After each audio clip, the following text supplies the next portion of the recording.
কাল ছিল বিপত্তারিণী পুজো, তাই সকালে ঘুম থেকে উঠে স্নান সেরে ঘরের ঠাকুরটা সুন্দর করে পুজো দিয়ে নিলাম।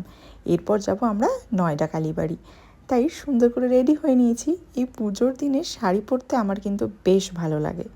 সকাল সকাল পৌঁছে গেছি মায়ের মন্দিরে। মাকে সকাল সকাল দর্শন পেয়ে সত্যি মনটা এতই ভালো লাগছিল। সেই ছোটোবেলা থেকেই কিন্তু আমি এই বিপত্তারিণী পুজো করি, তাই কলকাতা ছেড়ে দিল্লি আসলেও পুজো কিন্তু আমার বন্ধ হয়নি। মা ঠিক আমার পুজো নিয়েছে। আর এই হচ্ছে আমার নয়ডার ছোট্ট একটা পরিবার।